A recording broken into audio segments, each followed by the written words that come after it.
.com। आप हमें 7045220000 पर अपना सवाल व्हाट्सएप भी कर सकते हैं। इसके अलावा योर मनी फेसबुक और एक्स पर भी लाइव है। आप यहां भी अपना सवाल हमें भेज सकते हैं और अपना जवाब आप शो के दौरान पा सकते हैं। योर मनी पर आज हमारे साथ है फिनफिक्स रिसर्च और एनालिटिक्स की फाउंडर प्रॉब्लिन वाजपेयी। प्रॉब्लिन, बहुत शुक्रिया आपका हमारे साथ जुड़ने के लिए।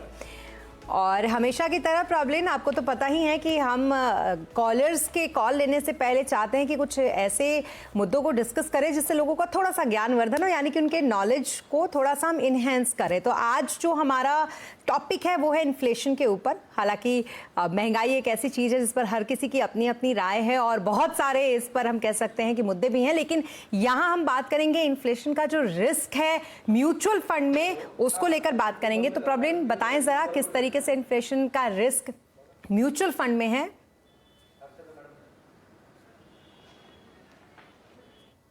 कुल इन्फ्लेशन की हम अक्सर बात करते हैं और महंगाई की मार की, मेरे ख्याल से एक मिडिल क्लास इंसान इस चीज को बहुत बार दोहराता भी है।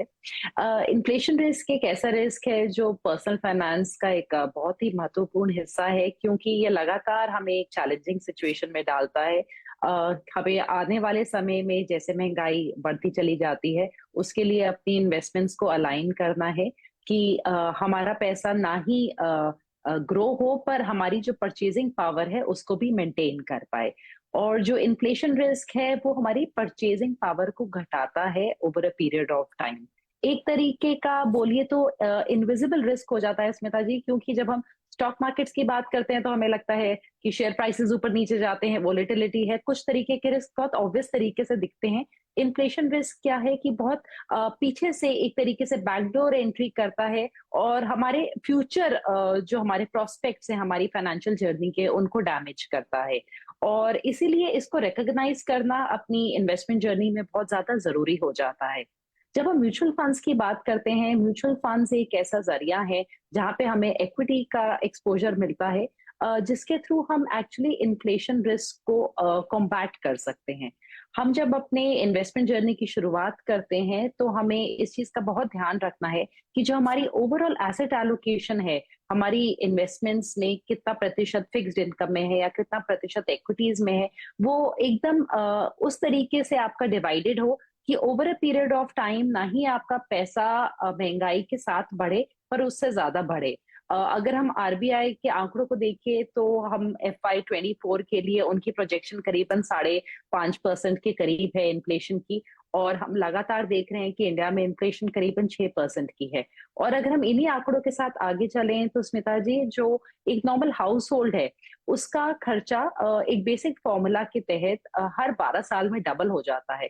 यानी कि अगर आज हमारे घर का खर्चा मान लीजिए 40,000 है, तो आज से 12 साल बाद वो 80,000 हो जाएगा। और ऐसे में इक्विटी एक्सपोजर लेना बहुत जरूरी होता है, ताकि हमारे जो रिटर्न्स हैं, नॉमिनल रिटर्न नहीं, हमारे जो रियल रिटर्न्स हैं वो पॉजिटिव रहें। और यही एक तरीका है महंगाई को बीट करने का।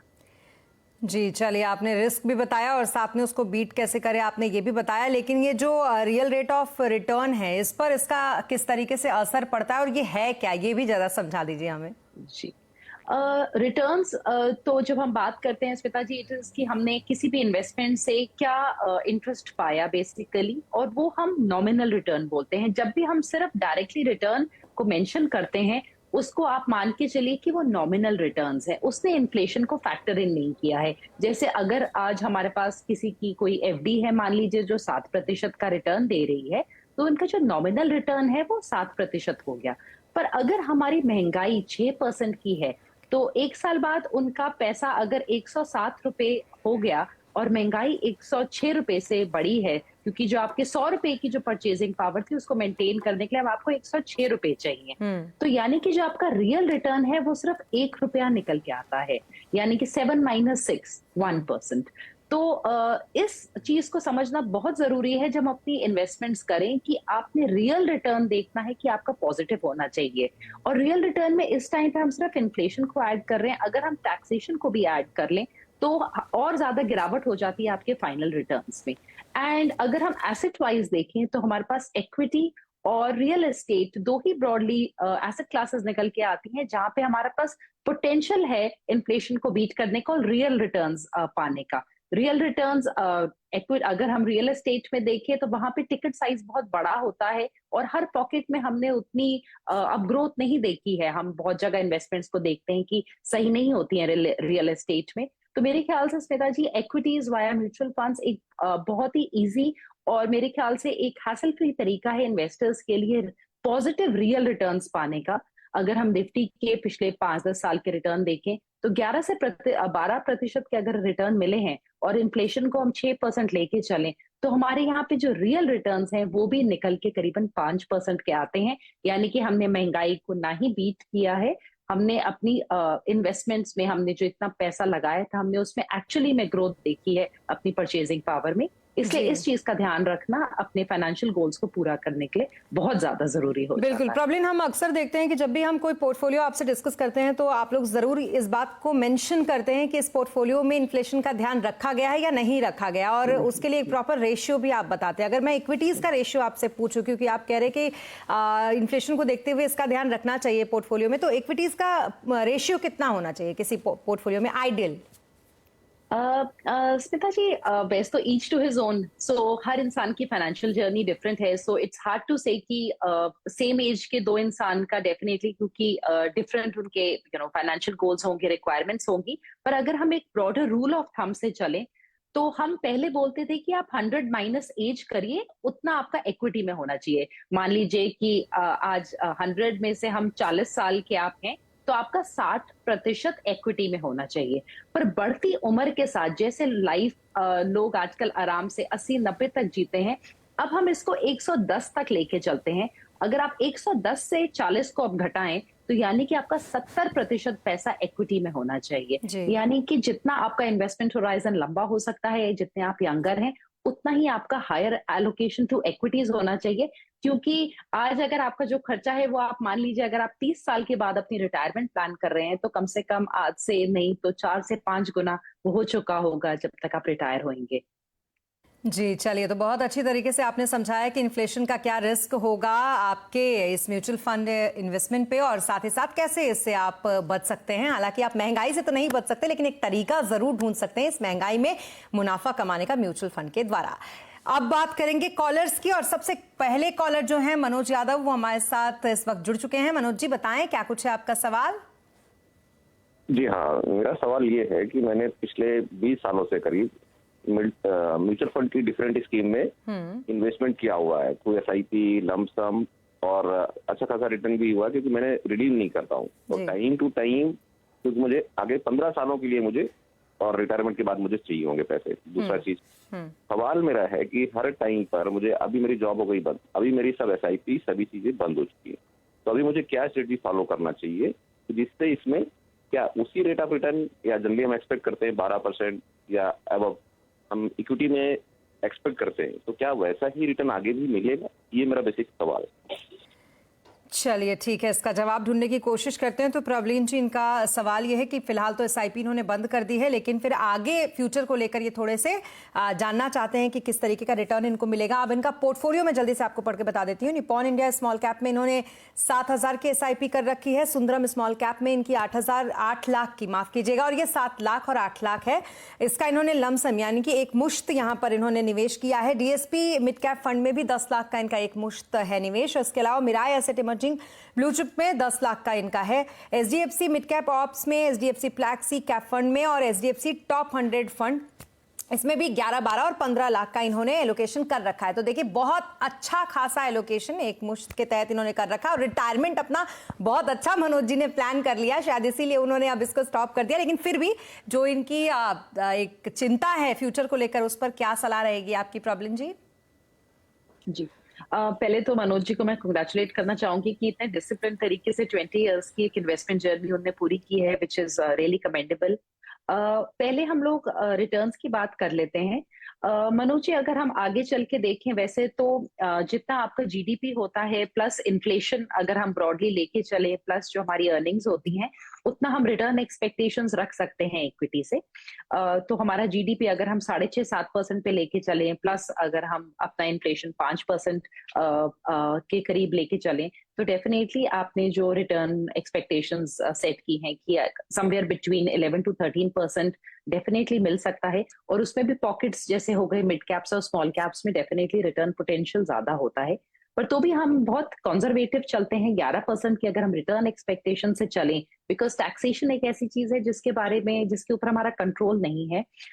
तो अगर हम 11% के हिसाब से चलें तो आप नेक्स्ट 15 ईयर्स में करीबन 4 करोड़ इस पोर्टफोलियो से क्रिएट कर पाएंगे। सो आई थिंक जो आपकी रिटायरमेंट के लिए काफी डिसेंट अमाउंट होगा। और जो आपका पोर्टफोलियो है इस टाइम पे, क्योंकि अब ये आगे 15 साल तक कंटिन्यू होना है, यहाँ पे आपके पास large cap, flexi cap, large mid and small cap के 2 हैं, मिड कैप्स में आपके पास 2 हैं। कुछ थोड़े बेसिक में चेंजेस आपको सजेस्ट करना चाहूंगी और आप अपने कंफर्ट के हिसाब से उनको इम्प्लीमेंट कर लीजिए।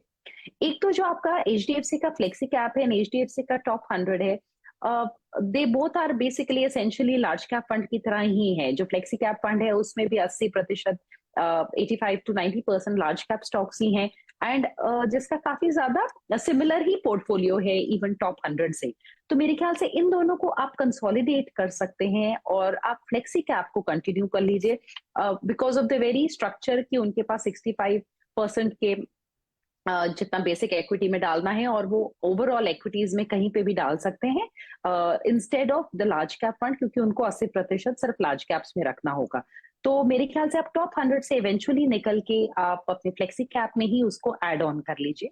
आप लार्ज एंड मिड कैप को अपने कंटिन्यू कर लीजिए। जो आपके 2 मिड कैप फंड्स हैं वहां पे डीएसपी को आप थोड़ा सा अंडर चेक रख लीजिए। थोड़ा सा लैग किया है on a rolling return basis as compare to its peers. अगर आप इवेंचुअली उसको एग्जिट करने का सोचते हैं तो मेरी सलाह होगी कि आप वहां पे मिड कैप इंडेक्स फंड जोड़ें। एक एक्टिव स्ट्रैटेजी आपके पास ऑलरेडी रह जाएगी और आप एक मिड कैप इंडेक्स जोड़ लीजिए। और स्मॉल कैप में मेरे ख्याल से हमने बहुत रैली देखी है इस साल। आप सुंदरम से एग्जिट कर सकते हैं एंड ग्रेजुअली उसको या तो आप स्मॉल कैप में ही या अपने मिड कैप इंडेक्स को शामिल करके अपना जो मिड कैप एलोकेशन है उसको इंक्रीज कर सकते हैं। एंड ब्रॉडली उसके अलावा बहुत ज्यादा मैं कोई चेंजेस नहीं बोलूंगी, बिकॉज आई थिंक जो आपकी कंपाउंडिंग है हम उसको उससे ज्यादा डिस्टर्ब नहीं करेंगे। आपकी फंड चॉइस डिसेंट है।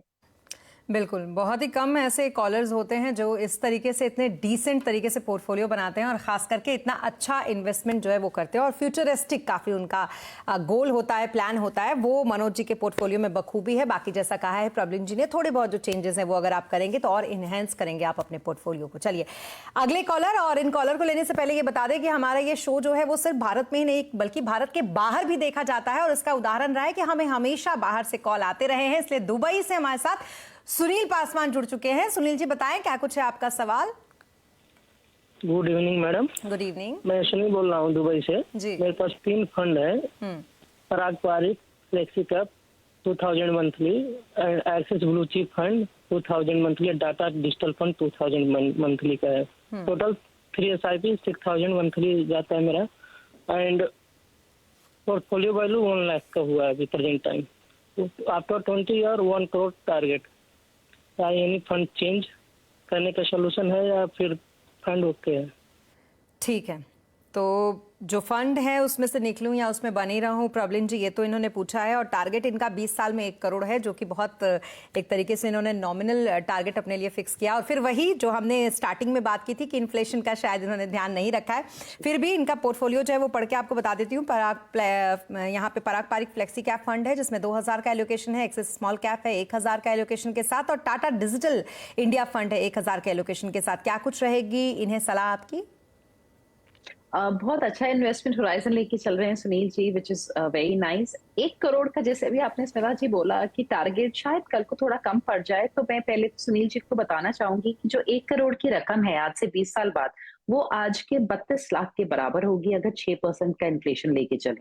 यानी कि उस टाइम पे अगर आपको आज का 1 करोड़ चाहिए तो आपका इन्वेस्टमेंट डेफिनेटली और ज्यादा टारगेट जो अमाउंट है वो बड़ा होना चाहिए, तभी आप करीबन आपका 2.25 से 2.5 करोड़ का टारगेट होगा तो वो आज के 1 करोड़ के बराबर होगा। सो आप प्लीज इस चीज का एक ध्यान रखिए। जो आपका पोर्टफोलियो है वो आपने एक फ्लेक्सी कैप फंड उठाया है, एक स्मॉल और एक थेमैटिक। अक्सर हम लोग स्मॉल कैप और थेमैटिक फंड्स हम हाई रिस्क कैटेगरी में डालते हैं, और अपनी जो पोर्टफोलियो की जो कंस्ट्रक्ट है उसकी शुरुआत में हम इन दोनों कैटेगरीज को यूजुअली नहीं डालते हैं। पर क्योंकि आप डाल चुके हैं, आप कंटिन्यू कर लीजिए अपने फ्लेक्सी कैप के साथ भी। पर मेरी सजेशन ये होगी कि आप इसके साथ अब 2 पैसिव फंड्स को जोड़िए, एक लार्ज कैप इंडेक्स और एक मिड कैप इंडेक्स, और उससे आपका पोर्टफोलियो मेरे ख्याल से काफ़ी होलिस्टिक हो जाएगा। क्योंकि अभी जो आपकी इन्वेस्टमेंट है 4000 प्लस जो आपका पोर्टफोलियो वैल्यू है, उससे अगर हम रिटर्न्स देखें 11% के, तो आपका शॉर्टफॉल हो जाएगा। आप करीबन 43-44 लाख ही जमा कर पाएंगे अगले 20 साल में। तो या तो आप अपनी एसआईपी को करीबन 6 साढ़े 6 हजार से बढ़ाइए, या फिर आप हर साल 12 से 13% का स्टेप अप कर लीजिए। जैसे थोड़ी थोड़ी रकम से आपने बढ़ाया, विच इज 12 से 13% के रेंज में, तो आप अपना पोर्टफोलियो से अपना जो टारगेट है उसको अचीव कर पाएंगे। तो ये कुछ सजेशंस हैं, और अपनी इन्वेस्टमेंट्स को आप वैसे भी लगातार बढ़ाते रहिए, ताकि कल को चल के आपका 1 करोड़ से ज्यादा का ही टारगेट अचीव हो पाए। जी बिल्कुल। तो मंथली 4000 की एसआईपी को आप थोड़ा बढ़ाइए, और 6500 रुपए की एसआईपी आप अतिरिक्त अगर कर सकते हैं, क्योंकि जो टारगेट आपने रखा है उसको आप उसी से हासिल कर पाएंगे, तो आप उसका बढ़ाने की कोशिश करें अपने एसआईपी को। और साथ ही 10,500 की एसआईपी से 20 साल में आप 1 करोड़ हासिल कर सकते हैं। लेकिन जैसा कि बताया आपको प्रॉब्लम जी ने कि 20 साल के बाद इसकी वैल्यू काफ़ी कम रहेगी, इसलिए इन्फ्लेशन का ध्यान ज़रूर इसमें रखें। और इसी के साथ यहाँ पर रुकेंगे एक छोटे से ब्रेक के लिए, लेकिन ब्रेक के बाद भी सवाल जवाब का सिलसिला यूं ही चलता रहेगा।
ब्रेक के बाद एक बार फिर आपका स्वागत है। आप देख रहे हैं योर मनी, पर्सनल फाइनेंस से जुड़ा हमारा ये शो, जिसमें हम देते हैं आपके हर सवाल का जवाब। और आपके हर सवाल का जवाब देने के लिए आज हमारे साथ मौजूद हैं प्रॉब्लम वाजपेयी।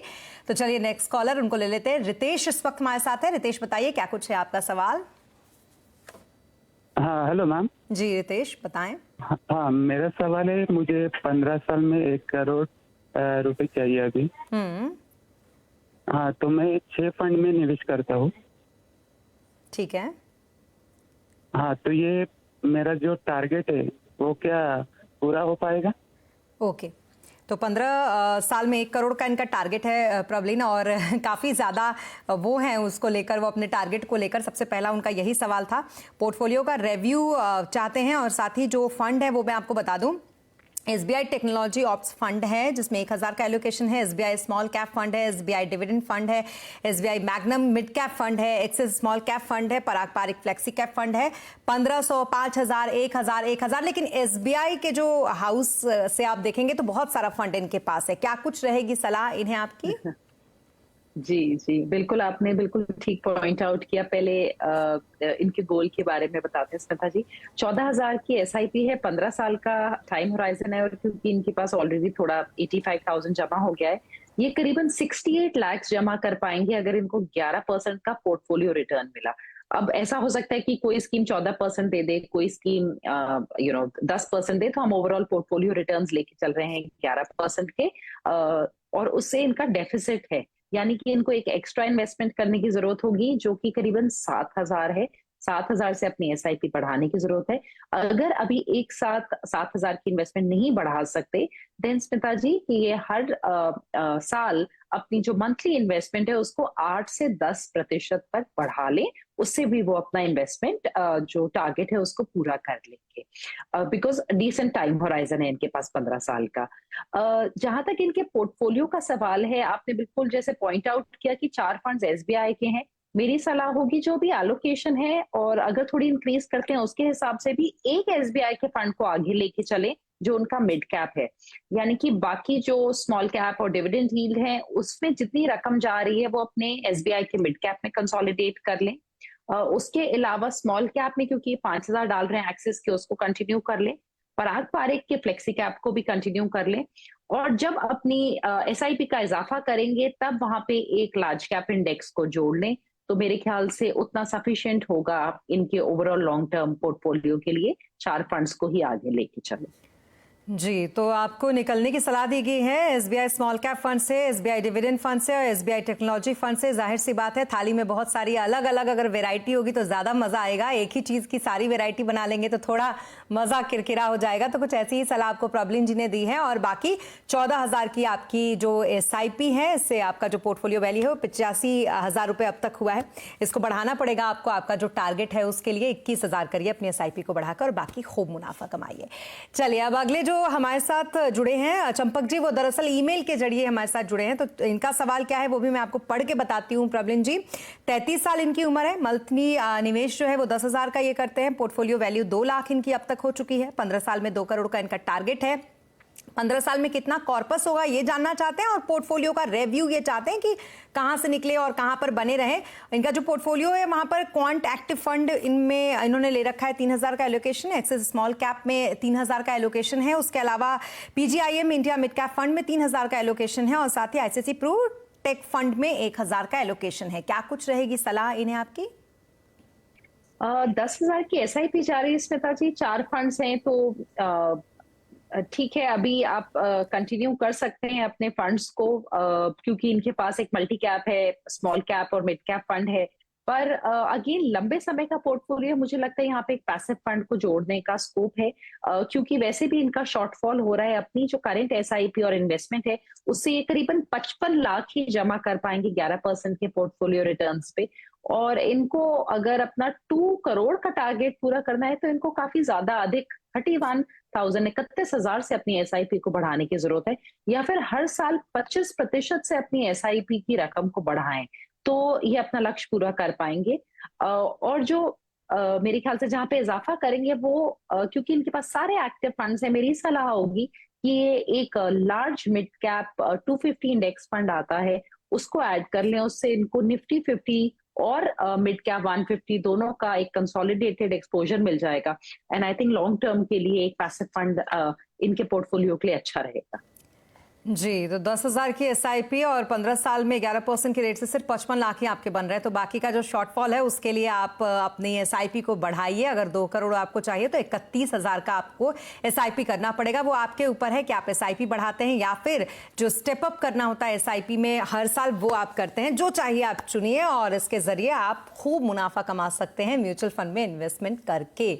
चलिए अब आज के लिए प्रॉब्लम जी, जो नए दर्शक है जो हमें देख रहे हैं वो भी और जो हमेशा से म्यूचुअल फंड में इन्वेस्ट करते आए हैं उनके लिए भी, जो टॉप 4 फंड होते हैं आपके, आज के लिए क्या होंगे?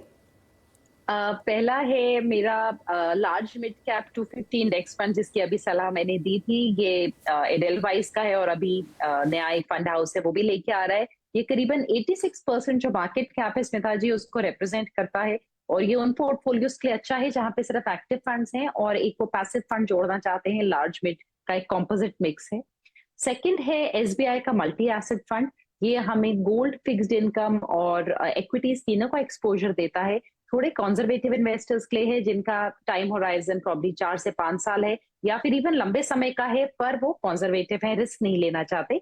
यहाँ पे इंडेक्सेशन का बेनिफिट मिलेगा और डेट की जो टैक्सेशन विद इंडेक्सेशन होगी। तीसरा है डीएसपी का निफ्टी 50 इक्वल वेट इंडेक्स। ये 1-2 और फंड हाउसेस के द्वारा भी अवेलेबल है, तो चाहे वहां से ले सकते हैं। यहाँ पे मेन चीज है इंडेक्स फंड है तो निफ्टी 50 का आपको एक्सपोजर मिल रहा है इन इक्वल प्रोपोर्शन। जो 50 कंपनियां हैं, हर में आपको 2% का एलोकेशन मिलेगा। ये अगेन मेरे ख्याल से एक अच्छा फिट है इन्वेस्टर्स के लार्ज कैप्स में। और चौथा है निपॉन का मल्टी कैप फंड। ये one of the oldest multi cap fund है इंडस्ट्री का, एंड हमारे पास इसमें लार्ज मिड स्मॉल तीनों का एक्सपोजर रहता है। It's a very well managed fund, और उन इन्वेस्टर्स के लिए जो पैसिव और एक्टिव का मिक्सचर बनाना चाहते हैं, मेरे ख्याल से ये एक अच्छी एडिशन हो सकती है।